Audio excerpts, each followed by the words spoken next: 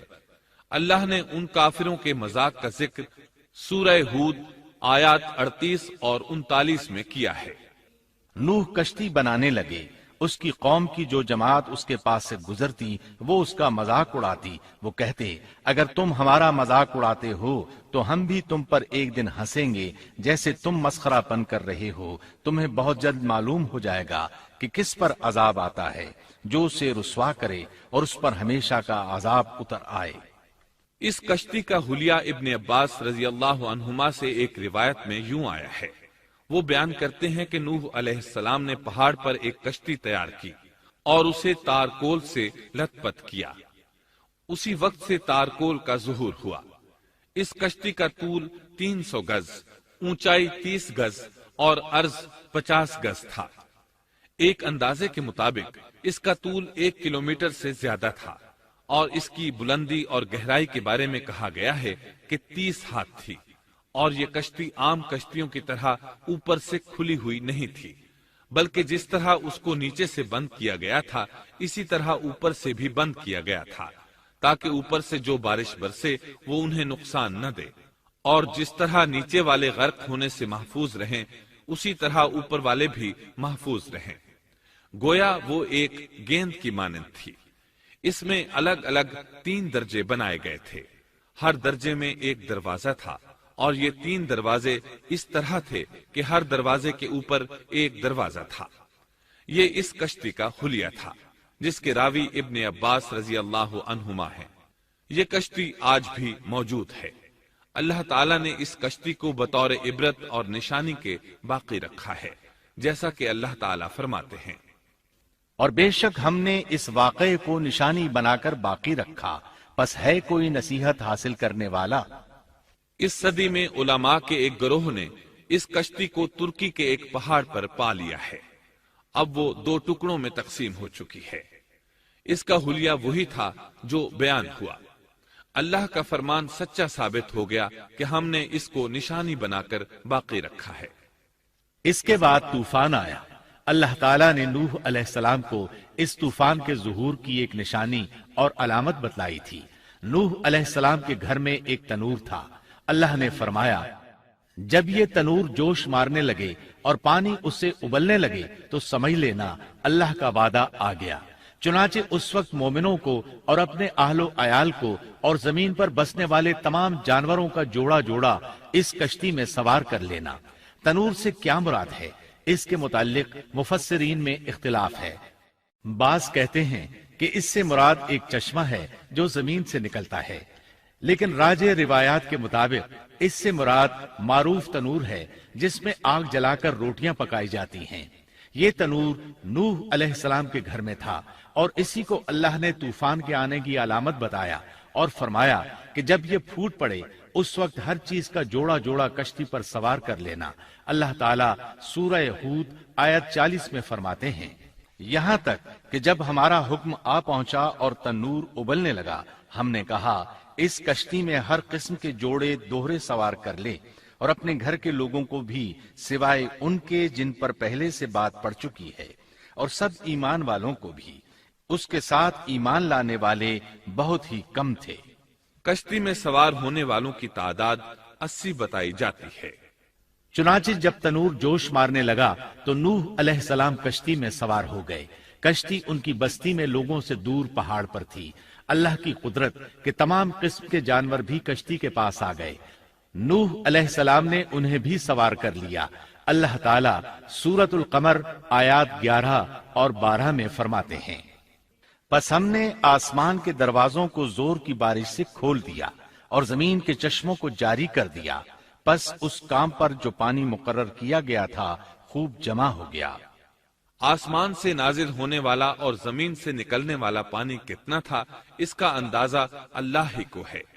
بہرحال اس پانی نے زمین پر رہنے والے انسان، چوپائے، حیوانات، غرض ہر چیز کو غرق کر دیا۔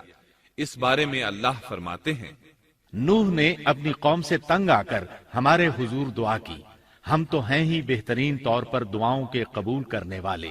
فوراً ان کی دعا قبول کر لی اور اس تکلیف اور ایذا سے انہیں بچا لیا جو انہیں کفار سے روز مرہ پہنچ رہی تھی، اور ان کی اولاد کو ہم نے باقی رہنے والی بنا دیا، یعنی انہی کی اولاد سے پھر سے دنیا آباد ہوئی، کیونکہ صرف وہی لوگ بچے تھے جو کشتی پر سوار تھے، اور ہم نے ان کا ذکر خیر پچھلوں میں باقی رکھا۔ نوح علیہ السلام پر تمام جہانوں میں سلام ہو۔ ہم نیکی کرنے والوں کو اسی طرح بدلے دیتے ہیں، وہ ہمارے ایماندار بندوں میں سے تھا، پھر ہم نے باقی سب کو غرق کر دیا۔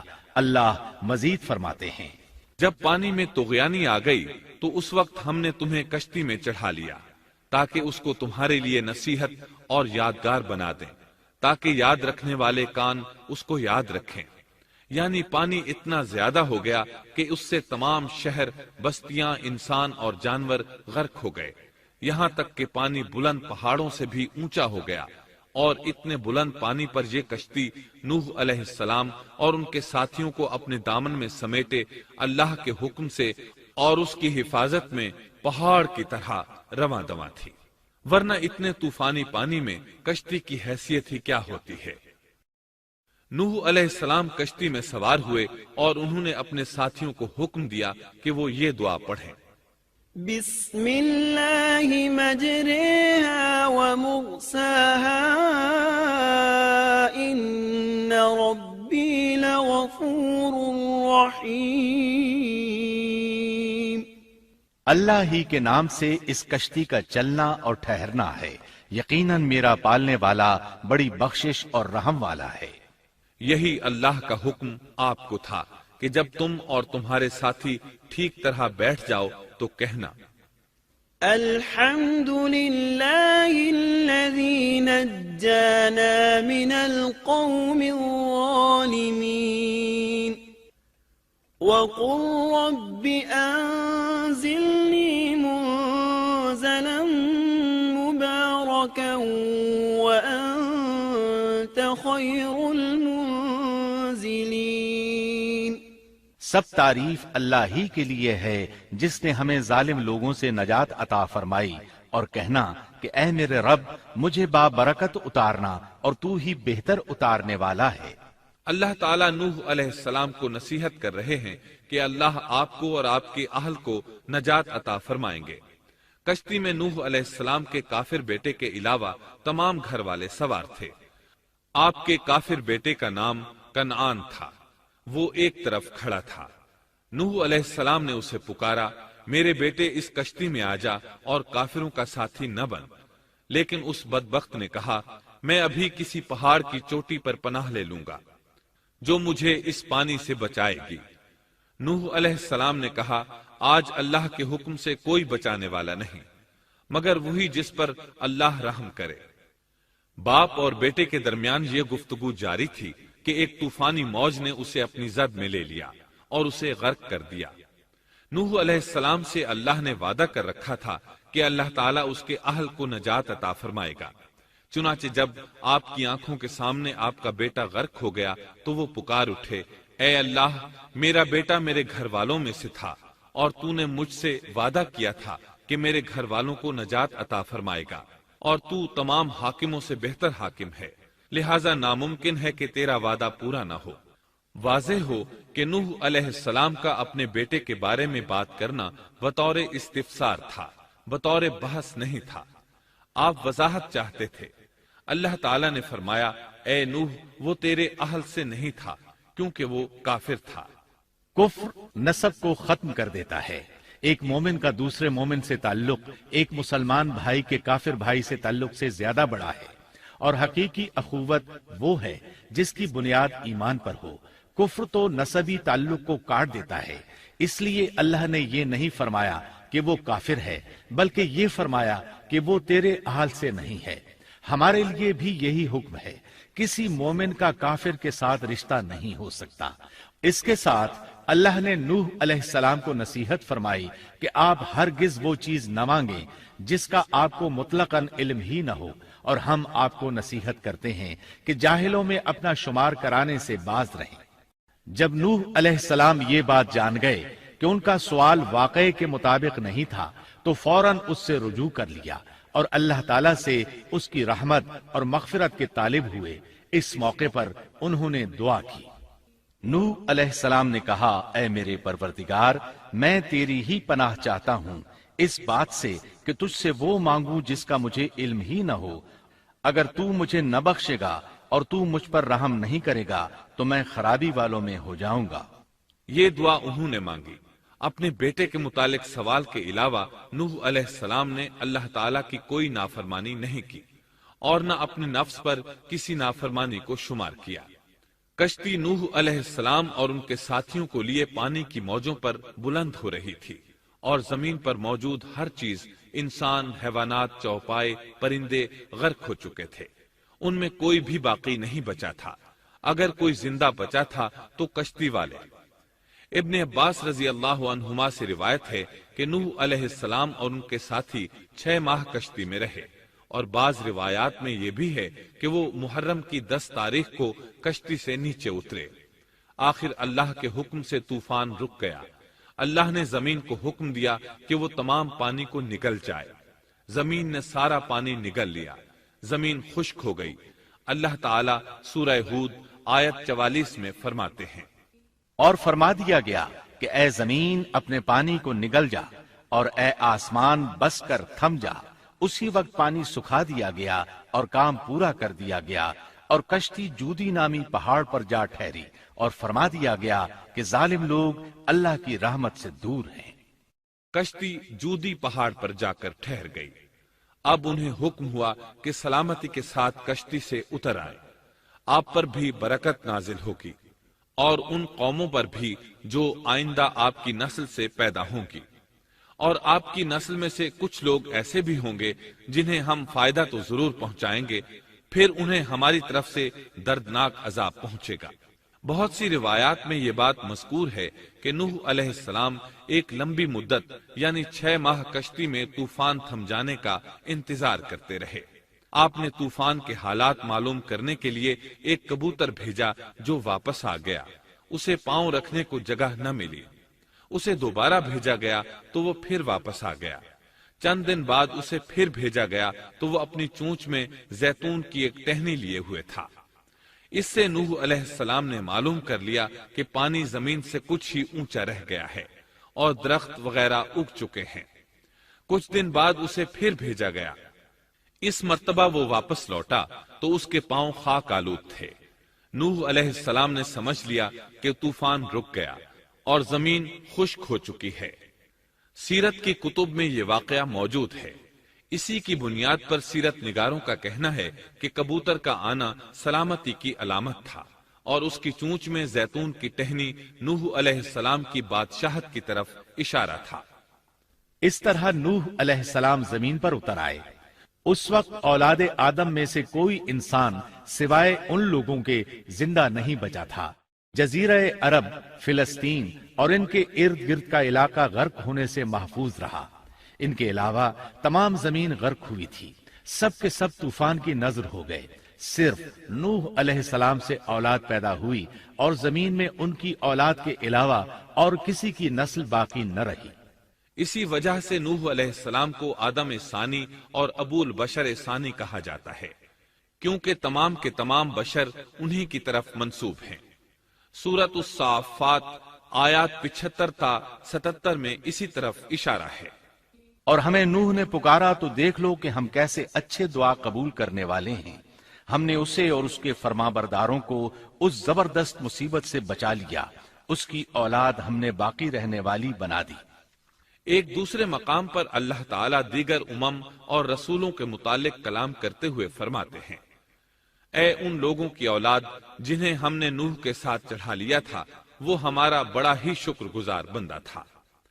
نوح علیہ السلام کے 3 بیٹے تھے، سام، حام اور یافس۔ سام کی نسل زیادہ تر سفید رنگت کی تھی، اور بہت کم لوگ ان میں سیاہ فام تھے، البتہ کچھ ان میں گندمی تھے۔ حام کی اولاد کی اکثریت سیاہ فام تھی، ان میں بہت کم لوگ سفید رنگ کے تھے، اور یافس کی اولاد سرخی مائل رنگ کی تھی۔ عرب اور بنو اسرائیل سام کی اولاد ہیں، تمام حبش حام کی اولاد ہیں، ترک اور مشرقی ایشیا کے لوگ یافس کی اولاد ہیں۔ طوفان کے بعد نوح علیہ السلام اللہ کے بندوں میں 350 سال تک زندہ رہے، اور وہ اللہ کے قول عبدن شکورن کے مصداق تھے۔ پھر نوح علیہ السلام فوت ہو گئے۔ راجح ترین روایات کے مطابق آپ مکہ میں دفن ہوئے۔ ایک دوسری روایت کے مطابق آپ لبنان میں دفن ہوئے۔